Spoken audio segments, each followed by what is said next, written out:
చేసుకోబోయేటువంటి అమ్మాయికి వస్తుంది. రూపం బాగుందా లేదా? Okay, right. తర్వాత గుణం బాగుందా లేదా?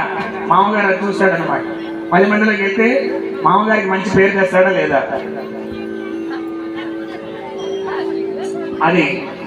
అది కూడా ఓకే. ఇక అత్తగారు ఏం చూస్తుంది? మా అమ్మాయిని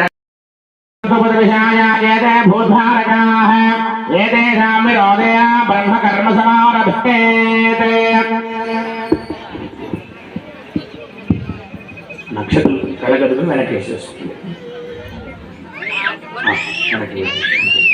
ప్రాణాయామం చేయండి. ఎడ ముక్కులు వచ్చి గాలి పీల్చి కుడి ముక్కులు అందరూ కూడా చక్కగా ప్రాణాయామం చేయండి.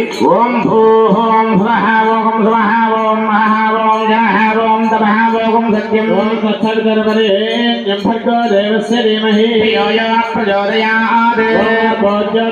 అమృతం బ్రహ్మ వాహయామి కూర్చే హృసదేమావాహయామి అక్షతే కాశ్యమావాహయామి గంధే పృథివీమావాహయామి ముఖవాసే పృథివీమావాహయామి తండులే రవిమావాహయామి దీపే శ్రీమావాహయామి ధూపే బృహస్పతిమావాహయామి. ఆవా సర్వాభ్యో దేవతాభ్యో నమః. గంగారి సర్వతీర్థజలాయ నమః. ఆసాం పరికల్పయామి. గంగారి సర్వతీర్థజలాయ నమః. ఆద్యం సమర్పయామి. గంగారి సర్వతీర్థజలాయ నమః. ఆద్యం సమర్పయామి. గంగారి సర్వతీర్థజలాయ నమః. ఆచమనం సమర్పయామి. గంగారి సర్వతీర్థజలాయ నమః. ఉద్యోగనే మంత్రస్నానం సమర్పయామి. గంగారి సర్వతీర్థజలాయ నమః. అబ్బో, వీడిని అంచనా వేయలేకపోయానే. చాలా తెలివి గలవాడు వీడు.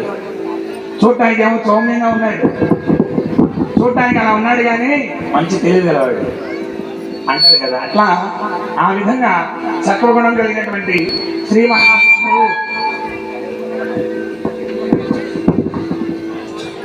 మహావిష్ణువే ఈనాటి మన పెళ్లి కొడుకు.